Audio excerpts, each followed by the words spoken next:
ಕೂಡ ಇವತ್ತೂ ಎಲ್ಲಾದರೂ ಹೋದರೆ, ಯಾವುದೇ ಜಾಗಕ್ಕೆ ಹೋದೆ ಕರ್ನಾಟಕದ ಮೂಲೆ ಮೂಲೆಗಳಲ್ಲಿ ಯಾವುದೇ ಭಾಷೆ ಜನ ಇರ್ಬೋದು, ಯಾರೇ ಆಗಿರ್ಬೋದು, ಹಿಂದೂ ಮುಸ್ಲಿಂ ಕ್ರಿಶ್ಚಿಯನ್ಸ್ ಎಲ್ಲರೂ ಕೂಡ ಕರೆದು ಮಾತಾಡಿಸ್ತಾರೆ, ಫೋಟೋ ತಗೋತಾರೆ. ಸೊ ಇವತ್ತು ಕೂಡ ಈಗಲೂ ಕೂಡ ಉಡುಪಿಗೆ ಹೋಗಿದ್ದೆ ಮೊನ್ನೆ ನಾನು. ಏನು ಜನ ಇಷ್ಟಪಡ್ತಾರೆ. ನಾನು ಇದನ್ನು ನೋಡಿ ಇದೆಲ್ಲ ಮಾಡಿ ನಿರ್ದೇಶಕರಿದೆ ಸರ್, ರೈಟ್ರು ನಾನು ಅವ್ರ ಪಿಕ್ಚರ್ ಕೆಲಸ ಮಾಡಿದ್ದೀನಿ. ಸಾರಿ, ರಿಷಬ್ ಶೆಟ್ಟಿ ಇವರು ಪ್ರಮೋದ್ ಶೆಟ್ಟಿ ಅವರು ಹೀರೋ. ನಾನು ಆ ಥರದೊಂದು ಪಾತ್ರ ಮಾಡಿದ್ದೀನಿ, ಪೊಲೀಸ್ ಕಾನ್ಸ್ಟೇಬಲ್ ಆಗಿ. ಬುದ್ಧ, ಲಾಫಿಂಗ್ ಬುದ್ಧ. ಇಲ್ಲ ಸರ್, ಇದೆಲ್ಲ ಇನ್ನೊಂದು ಇನ್ನು ಟೈಟ್ಲ್ ಫೈನಲ್ ಮಾಡಿಲ್ಲ. ತುಂಬ ಅಂದರೆ ತುಂಬ ಎಕ್ಸ್ಟ್ರಾರ್ಡನರಿ ಕ್ಯಾರೆಕ್ಟ್ರು. ನಂಗೆ ತುಂಬ ಇಷ್ಟ ಆಯಿತು ಪಾತ್ರ ಕೇಳಿನೇ. ಡೈರೆಕ್ಟ್ರಿಗೆ ತುಂಬ ಜನ ಹೇಳಿದ್ದಾರೆ, ಅವ್ರು ಹೇಳಿ ಕೂಡ ಇಲ್ಲ ಓಂ ಪ್ರಕಾಶೇ ಬೇಕು ಈ ಪಾತ್ರಕ್ಕೆ ಅಂತೇಳಿ ಪಾಪ ಹಠ ಹಿಡಿದು ನನಗೆ ಆ ಕೆಲಸ ಕೊಟ್ಟರು. ಅದಕ್ಕೆ ನನ್ನ ಕೈಲಾಗಿದ್ದ ಕೆಲಸ ನಾನು ಮಾಡಿದ್ದೀನಿ. ಖಂಡಿತ ನನಗೆ ಹೆಣ್ಮಕ್ಳು ಮತ್ತು ಫ್ಯಾಮಿಲಿಯವ್ರಿಗೆ ಇಷ್ಟ ಆಗುತ್ತೆ ಅಂತ ಅಂದ್ಕೊಂಡಿದ್ದೀನಿ.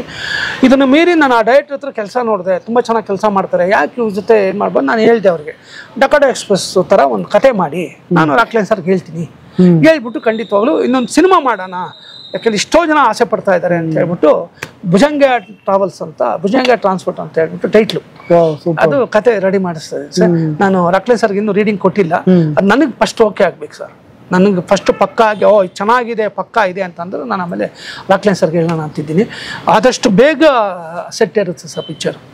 ನಮ್ಮ ಮೈಸೂರು ಗಿರಿ ಅಂತೇಳಿ ಅವರೇ ಈ ಪಿಕ್ಚರ್ನ ಪ್ರೊಡ್ಯೂಸ್ ಮಾಡೋಕ್ಕೆ. ಆಮೇಲೆ ರಾಜ್ಕುಮಾರ್ ಪಾರ್ವತಮ್ಮ ಮೇಡಮ್ ಇದ್ದಾರಲ್ಲ, ಅವ್ರ ತಮ್ಮವರು ಕೂಡ ಅವ್ರಿಗೆ ಜೊತೆಲಿದ್ದಾರೆ. ಅವ್ರಿಗೆ ನಾನು ಈಗ ರೀಸೆಂಟಾಗಿ ಅವರೇ ಎಲ್ಲ ಮಾಡಿಸ್ತಾ ಇರೋದು. ರೀಸೆಂಟಾಗಿ ರೀಡಿಂಗ್ ಕೊಡ್ತಾ ಇದ್ದೀನಿ. ತುಂಬ ಇಷ್ಟ ಆಯಿತು ಅವ್ರಿಗೆ, ಹೇಳ್ದೆ ಈ ಥರ ವಿಷಯ ಅಂತೇಳಿ. ಅವ್ರು ತುಂಬ ಟೈಟ್ಲ್ಗಳೇ ಖುಷಿಯಾಗ್ಬಿಟ್ರು. ಭುಜಂಗ ಟ್ರಾನ್ಸ್ಪೋರ್ಟ್ ಸಕ್ಕರಾಗಿ ಸರ್ ಟೈಟ್ಲು, ನಮ್ಗೆ ಹೆಂಗಾನ ಮಾಡಿ ಪಿಕ್ಚರ್ ಮಾಡಿ. ನಾನು ಇವ್ರಿಗೆ ಹೇಳಿದ್ದೀನಿ, ನಮ್ಮ ಸಂದೀಪ್ ಅಂತ ಡೈರೆಕ್ಟ್ರು, ಅವ್ರಿಗೆ ಹೇಳಿ ಕತೆ ರೆಡಿ ಮಾಡ್ತಿದ್ದಾರೆ. ಒಳ್ಳೆ ರೈಟ್ರು ಸಹ ಅವರು ರೆಡಿ ಮಾಡ್ತಿದ್ದೀವಿ ಸರ್. ಆದಷ್ಟು ಬೇಗ ಸಿಟ್ಟಿರುತ್ತೆ ಸರ್ ಈ ಪಿಕ್ಚರ್. ರಾಕ್ಲೈನ್ ಸರ್ ಹತ್ರ ಮಾತಾಡ್ತೀನಿ, ನಾನು ಮಾತಾಡಿ ಪಿಕ್ಚರ್ ಮಾಡೋಣ ಖಂಡಿತ. ಖಂಡಿತ ಸರ್, ಸೂಪರ್. ಬಟ್ ಅವ್ರು ಓಕೆ ಇದಾರೆ ಸರ್, ರಾಕ್ಲೈನ್ ಸರ್? ಮಾಡ್ತಾರೆ ಸರ್, ಒಳ್ಳೆ ಕತೆ ಇದ್ರೆ ಖಂಡಿತ ಮಾಡ್ತಾರೆ ಸರ್, ಮಾಡೇ ಮಾಡ್ತಾರೆ ಅವರು. ಅವ್ರಿಗೂ ಬೇಕಲ್ಲ ಸರ್. ಆಮೇಲೆ ಚಿತ್ರರಂಗದ ಬಗ್ಗೆ ಅವ್ರಿಗೆ ತುಂಬಾ ಒಲವಿದೆ, ಕನ್ಸರ್ನ್ ಇದೆ ಅಂತ ಅಂತಂತ ಸಿನಿಮಾಗಳು ಮಾಡಿದ್ದಾರೆ ಅವರು. ಕತೆ ಸಿಕ್ಕಿದಾಗ ಖಂಡಿತ ಮಾಡ್ತಾರೆ. ಈ ಕತೆ ನನಗೆ ತುಂಬಾ ಇಷ್ಟ ಆಯ್ತು. ಲೈನ್ ಚೆನ್ನಾಗಿದೆ, ತುಂಬಾ ಅಂದ್ರೆ ತುಂಬಾ ಎಕ್ಸ್ಟ್ರಾರ್ಡಿನರಿ ಇದೆ ಲೈನು, ಚೆನ್ನಾಗಿದೆ. ಅದೇ ತರ ಇದೆ, ಇನ್ನೊಂದು ಡಕಾಟಾ ಎಕ್ಸ್ಪ್ರೆಸ್ ನೋಡ್ದಂಗೆ ಇದೆ. ಸೊ ಅದರಿಂದ ನಾನು ಫುಲ್ ರೆಡಿ ಮಾಡಿ ನನಗೆ ರೀಡಿಂಗ್ ಕೊಡಿ ಅಂತ ಹೇಳಿದ್ದೀನಿ. ರೆಡಿ ಮಾಡಿ ನಂಗೆ ರೀಡಿಂಗ್ ಕೊಡಿ, ನಾನು ಮಾಡಿಬಿಟ್ಟು ಪ್ರೊಡ್ಯೂಸರು ತುಂಬ ಖುಷಿ ಪಟ್ಟಿದ್ದಾರೆ, ರೆಡಿ ಮಾಡಿಸ್ತಿದ್ದಾರೆ. ಗಿರಿ ಅಂತ ಮೈಸೂರವರು, ತುಂಬ ಸಿನಿಮಾ ಅಂತಂದರೆ ತುಂಬ ಅಪಾರವಾದ ಗೌರವ ಮತ್ತು ರೆಸ್ಪೆಕ್ಟ್ ಇರುವಂಥ ವ್ಯಕ್ತಿ ಅವರು. ಮತ್ತು ಶ್ರೀನಿವಾಸಣ್ಣ ಒಬ್ಬ ದೊಡ್ಡ ಪ್ರೊಡ್ಯೂಸರ್ ಅವ್ರ ಜೊತೆಲಿದ್ದಾರೆ ಅವ್ರಿಗೆ. ಅದು ನಮಗೆ ಖುಷಿ. ಮಾಡೋಣ ಸರ್, ಆದಷ್ಟು ಬೇಗ ನಾನು ಖಂಡಿತವಾಗ್ಲೂ ಕೆಲಸ ಮಾಡ್ತೀನಿ ಸರ್. ಸೂಪರ್. ಒಂದು ಒಳ್ಳೆ ಗುಡ್ ನ್ಯೂಸ್ ಕೊಟ್ರಿ ನಮಗೆ. ಸಿನಿಮಾಗಳು ನಾವು ಈಗ ಬರ್ತಾ ಇರೋ ಎಲ್ಲ ಸಿನಿಮಾಗಳಲ್ಲೂ highlight part of the content ಏನು ಅಂದರೆ ಆ್ಯಕ್ಷನ್ ಬಿಟ್ಟರೆ ನೀವು ಆಗೆಲ್ಲ ನಾವು ಒಂದಿಷ್ಟು ಸಿನಿಮಾಗಳು ತಗೊಳ್ಳೋದು, ಈ ಯಜಮಾನ ಆಗಿರ್ಬೋದು, ಸಿಂಹಾದ್ರಿ ಸಿಂಹ ಆಗಿರ್ಬೋದು, ಸೂರ್ಯವಂಶ ಆಗಿರ್ಬೋದು, ಈ ಫ್ಯಾಮಿಲಿ ಓರಿಯೆಂಟೆಡ್ ಕಂಟೆಂಟ್ಗಳು ಸಿನಿಮಾದಲ್ಲಿ ಇರೋದಿಲ್ಲ ಸರ್. ಇನ್ನೂ ಆಘಾತಕಾರಿ ವಿಷಯ, ಅಚ್ಚರಿ ವಿಷಯ ಅಂದರೆ ಕಾಮಿಡಿನೇ ಇರೋದಿಲ್ಲ. ಅದು ನೀವು ಕಾಮಿಡಿ ಹೊರತಾದ ಸಿನಿಮಾಗಳನ್ನೂ ನಾವು ನೋಡ್ತಾ ಇದೀವಿ ಸರ್. ಏನು ಹೇಳ್ತೀರಾ? ನಾನು ಇತ್ತೀಚೆಗೆ ತುಂಬ ಜನ ಹೇಳಿದ್ದೀನಿ ಸರ್ ಈ ಮಾತು. ನೀವು ಒಂದು ತುಂಬ ಒಳ್ಳೆ ಪ್ರಶ್ನೆ ಕೇಳಿದ್ರಿ. ನಾ ಹೇಳಿದೆ, ಹೆಣ್ಮಕ್ಳು ಬರದೆ ಸಿನಿಮಾ ಮಾಡೋದು ಬೆಸ್ಟ್. ಹೆಣ್ಮಕ್ಳು ಬರಬೇಕು, ಫ್ಯಾಮಿಲಿ ಬರಬೇಕು, ಹೆಣ್ಮಕ್ಳ ರೆಸ್ಪೆಕ್ಟ್ ಮಾಡಬೇಕು. ಆ ಥರ ಸಿನಿಮಾಗಳನ್ನ ಮಾಡಿ ಯಾರು ಮಾಡ್ತಾ ಇಲ್ಲ. ನಾನೀಗ ಫ್ಯಾಮಿಲಿ ಓರಿಯೆಂಟೆಡ್ ಸ್ಕ್ರಿಪ್ಟ್ ಮಾಡೋಕ್ಕಾಗಲ್ಲ, ನನ್ನ ಕಥೆಗಳಿದೆ, ಆದರೂ ನಾನು ಮಾಡೋಕ್ಕಾಗಲ್ಲ. ನನಗೊಂದು ಜಾನರು, ನನಗೊಂದು ಪ್ರೇಕ್ಷಕರು ಒಂದು ಜಾಗ ಕೊಟ್ಟಿದ್ದಾರೆ, ಕಮರ್ಷಿಯಲ್ ಡೈರೆಕ್ಟರ್ ಅಂತ. ನನಗೆ ಆ ಥರ ಅವಕಾಶ ಬಂದ ಖಂಡಿತ ದೇವರಾಣೆ ಮಾಡ್ತೀನಿ. ನಾನು ಒಳ್ಳೆ ಹುಡುಗ ಅಂತ ಟೈಟ್ಲ್ ಇಟ್ಬಿಟ್ಟು ನಾನು 15 ವರ್ಷದಿಂದ ಕಥೆ ಹೇಳಿದ್ದೆ ಸರ್ ಗಣೇಶ್ ಅವ್ರಿಗೆ. 13 ಸಾಂಗು, ಹಂಸಲೇಖ ಮ್ಯೂಸಿಕ್, ರವಿಚಂದ್ರನ್ ಅವರು ಕೊರಿಯೋಗ್ರಫಿ, ಆಲ್ ಸಾಂಗ್ಗೆ. ಕರ್ನಾಟಕದಲ್ಲಿ ಆಲ್ ಆರ್ಟಿಸ್ಟ್ ಅದರಲ್ಲಿ ಇರ್ತಾರೆ. ಫೈಟ್ ಇಲ್ಲ ಪಿಕ್ಚರ್ ಅಲ್ಲಿ. ಕಮರ್ಷಿಯಲಿ ಫ್ಯಾಮಿಲಿ ಓರಿಯೆಂಟೆಡ್ ಸ್ಕ್ರಿಪ್ಟ್, ಒಂದು ಮದುವೆ ಮನೇಲಿ ನಡೆಯುವಂಥ ಕತೆ. ನಾನು ಅದನ್ನು ರೆಡಿ ಮಾಡಿದ್ದೆ ಸರ್. ಅವಾಗೇನೋ ನಮ್ಮ ಮನೆ ಬರ ಮಾಡೋಕ್ಕಾಗಲಿಲ್ಲ, ನಾನು ಇದಾಗಲಿಲ್ಲ. ನಾನು ಈಗ ರೀಸೆಂಟಾಗಿ ತುಂಬ ಜನ ಕೇಳಿದ್ದೀನಿ, ಮಾಡಿ ಈ ಥರ ಸಿನಿಮಾಗಳನ್ನ ಮಾಡಿ, ಫ್ಯಾಮಿಲಿ ಓರಿಯೆಂಟೆಡ್ ಸ್ಕ್ರಿಪ್ಟ್ ಮಾಡಿ, ಜನಗಳನ್ನ ಫಸ್ಟ್ ಫ್ಯಾಮಿಲಿಗಳನ್ನ, ಆಮೇಲೆ ಹೆಣ್ಮಕ್ಳಿಗೆ ರೆಸ್ಪೆಕ್ಟ್ ಮಾಡೋದು ಕಲಿಸಿ. ಹೆಣ್ಮಕ್ಳ ಕೈಲಿ ಡಬಲ್ ಮೀನಿಂಗ್ ಮಾಡ್ಸೋದು, ಹೆಣ್ಮಕ್ಳ ಕೈಲಿ ಬೈಗ್ಲಾಗಳು ಮಾತಾಡ್ಸೋದು ಅದನ್ನು ಕಮ್ಮಿ ಮಾಡಿ. ಯಾವಾಗಲೂ ಒಂದ್ಸಲಿ ಚೆನ್ನಾಗಿರುತ್ತದು. ಮಕ್ಕಳಿಲ್ವಾ ಕ್ಯಾಕರ್ಸ್ ಈಗ ಯಾವುದೋ ತೋತಾಪುರಿಗೂ ಮತ್ತೆ ಇನ್ನೊಂದು ಯಾವುದೋ ಪಿಕ್ಚರ್ಗೆ ಪೆಟ್ರೋಮ್ಯಾಕ್ಸ್ ನೀರ್ ದೋಸೆ ಒಂದು ಲೆವೆಲ್ಗೆ ಹೋಗಿ ಸರ್.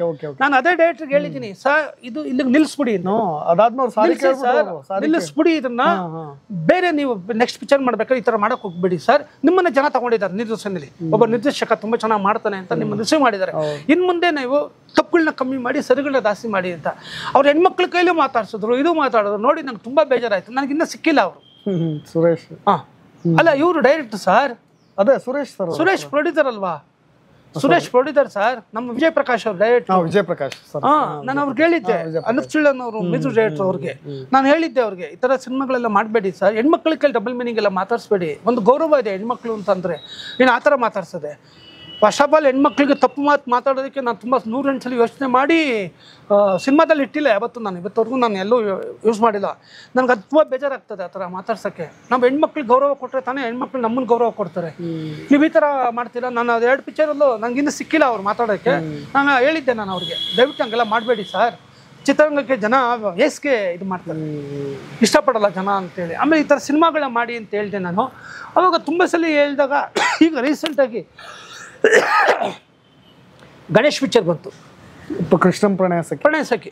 ನನಗೆ ತುಂಬ ಆಸೆ ಇತ್ತು ಆ ಪಿಕ್ಚರ್ ಹಿಟ್ಟಾಗಬೇಕು, ಚೆನ್ನಾಗಾಗಬೇಕು, ಒಳ್ಳೇದಾಗಬೇಕು ಅಂತ ತುಂಬ ಆಸೆ ಇತ್ತು. ಶ್ರೀನಿವಾಸ ರಾಜ್ ಅವರು ಅವ್ರ ಜಾನರ್ ಬಿಟ್ಟು ಬೇರೆ ಸಿನಿಮಾ ಮಾಡಿದ್ದಾರೆ. ನಿಜವಲ್ಲ ಆ ಸಕ್ಸಸ್ ಫಸ್ಟ್ ಸಿಗಬೇಕಾಗಿರೋದು ಅವ್ರಿಗೆ, ಶ್ರೀನಿವಾಸ ರಾಜ್ ಅವ್ರಿಗೆ. ಗಣೇಶ್ ಅವ್ರಿಗೆ ಒಂದು ಒಳ್ಳೆ ಸಿನಿಮಾ ಮಾಡಿಕೊಟ್ಟಿದ್ದಾರೆ. ಆಮೇಲೆ ಕನ್ನಡ ಚಿತ್ರರಂಗಕ್ಕೆ ಒಂದು ಒಳ್ಳೆ ಸಿನಿಮಾ ಮಾಡಿದ್ದಾರೆ. ಆ ಡೈರೆಕ್ಟರ್ಗೆ ನಾನು ಥ್ಯಾಂಕ್ಸ್ ಹೇಳಬೇಕು ಅಂತ ನಾನು ತುಂಬ ಸಲ ಫೋನ್ ಮಾಡಿದೆ. ಪಾಪ ಅವರು ಬಿಸಿ ಇದ್ರು ಅನ್ಸುತ್ತೆ, ರಿಸೀವ್ ಮಾಡಿಲ್ಲ ಅವರು. ಆಮೇಲೆ ಸಂಘ ಸಿಗಲಿಲ್ಲ ಅವರು.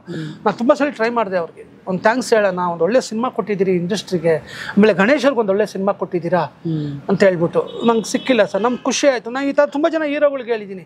ಆಮೇಲೆ ನೀವು ಕಾಮಿಡಿ ಮಾಡಿ, ಕಾಮಿಡಿ ಬಿಟ್ಬಿಟ್ಟು ನೀವು ಬೇರೆ ಥರ ಡ್ಯಾನ್ಸ್ ಆಡ್ಕೊಂಡು ಇದ್ರ ಥರ ಬೇರೆ ಥರ ಎಕ್ಸ್ಟ್ರಾಂಡರಿ ಇದು ಮಾಡ್ಕೊಂಡು ಬೇಡ ಸ್ವಾಮಿ.